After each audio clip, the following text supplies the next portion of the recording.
Hello, everyone, and welcome to this episode of Mastering Midlife, How to Thrive When the World Asks the Most of You. This is one of those impromptu mini episodes. Just finished a coaching session with one of my favorite clients. By the way, they're all my favorite clients, where we were talking about the fear of failure. And the conversation was really fun because once he said, you know, Mark, I'm in the habit of falling into the fear of failure. And that kind of pulled the string on a rant from me that went on for about 5 minutes. And when I woke up from the rant, I wish I had pressed record. So this is my attempt to capture the magic that was actually a surprise to me, because this particular client is also an alcoholic. So we talked about the habit of the thought of the fear of failure. I have the fear of failure. I am prone to the fear of failure, and how he found that to be subjective. Like he has the fear of failure, like nobody else has the fear of failure. So I said, you know, that's pretty generic, right? Like we all have the fear of fill in the blank. Yours happens to be failure. Some other people's are success. Some others are of expressing themselves. The fear of is something that sits with all of us, and whoever says that it doesn't is probably lying or maybe completely enlightened, and then they wouldn't be talking to us anyway about this stuff. So the fear of fill in the blank, and we equated that to alcoholism. So the ironic thing about being an alcoholic in a program and not drinking is that we're addicted to alcohol. You tell people, I tell people, I'm addicted to alcohol and drugs. Oh, do you do alcohol and drugs? No, I don't do alcohol and drugs. I don't partake, but I'm addicted. Now that's an oxymoron, a koan, something that kind of falls in on itself. Am I really addicted if I'm not doing it? And the saying in the program is that you could be not drinking and you could run your program, but your disease, your addiction to those substances are doing push-ups while you're waiting. That disease is always waiting for you. And that's the same with fear. So the fear of failure, the fear of success, the fear of fill in the blank is not unlike alcoholism. It depends on where you put your attention. Is your attention, like he says, so the fear is lessened. And I said, the fear is never lessened. The fear is always going to be there, just like the alcoholism is probably always going to be there. The question is, where is your attention? Where are you placing your attention? Are you placing your attention on the fear? Are you focused on that? Are you making it bigger? Are you making it outsized? And then we got to what we really should be doing is checking where our attention is. So for me, the only questions I ever have to ask myself is, how am I scaring myself? Is that true? I have the fear of failure. Is that true? If it's true, I want to go in, I want to journal. I want to really ferret that out to find out where that fear is coming from. Is it coming from a belief that needs to be eradicated? So when I have a fear, when I think something is happening and it's driving me crazy, the question is that true? Now, once I say, is that true, I can actually explore that. The next question is, where is my attention? Do I want my attention on this, or do I want my attention on creation, on something else?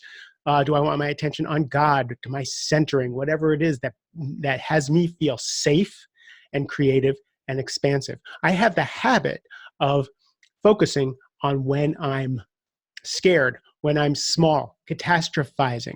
My nervous system, if we go back to Joe Dispenza, he always talks about our nervous system is used to the past. It's used to what it knows. So what I always know is the other shoe is going to drop. That's what I'm used to. My nervous system is not used to everything is okay, everything is great, everything is glorious, everything is abundant. My nervous system isn't used to that. Evolution has rewarded us because our ancestors knew what to be scared of. They remembered what to be scared of. So we have that in us, but we also have a choice. So is that true is one of the questions. Where do I want to place my attention is another question. Another question I ask is, what do I want to create now? So how do I know something should be happening? If we go to a little Byron Katie, because it is happening. Arguing with reality, we only lose 100% of the time. So if we think something shouldn't be happening, we're arguing with reality. So it should be happening. How do we know? Because it is. Now, what do I want to create? Let's not get into why is it happening? What if it shouldn't be happening? How, what do I want to create now? Do I want to create relationship? Do I want to create art? Do I want to create business? What do I want to create now? and we get our attention. So we're switching our attention to something different. What do I want to create now? What can I create from this situation?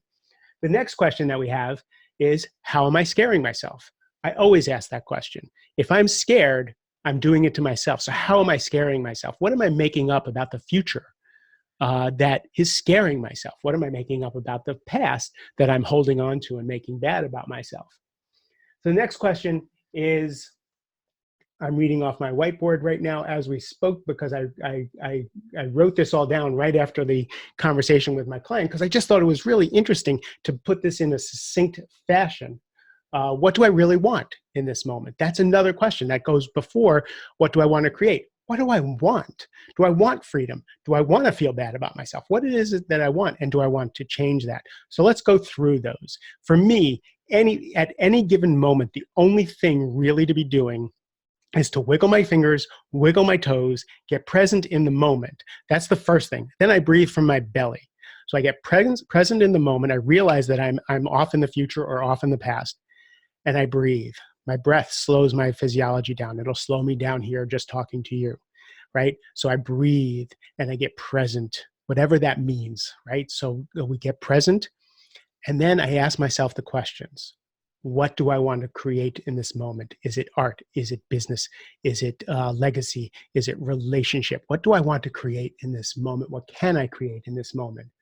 I ask, what's real now? What's real? Like, what's happening in this situation? Can I get above what my eyes are telling me that the movie screen is showing me to see what's real? What am I making up?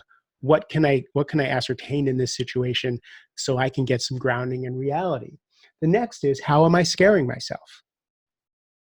Because I'm always scaring myself if I'm scared.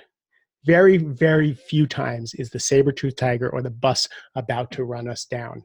Most of the time, we're pretty safe, and it's our head doing the scaring thing. Question is that true? When I have a belief, when I have an opaque belief that's so ingrained, is it true? And then I question it. What do I really want in this moment? What do I want? We're so scared to ask, what do I want? And then what do I really want? So, what do I want? I want ice cream. What do I really want? Well, I want to feel healthy. I want, so we go deeper than that. And where have I placed my attention? Is my attention on my fears? My attention on my lack? Is my attention on the things that I have no control over? Where do I want to put my attention? Which is usually, what can I create in this moment? Hope this was helpful. It was impromptu. And for me, I'm really excited about it. It's going to be a chapter in the book. I love you, and have a great rest of the day.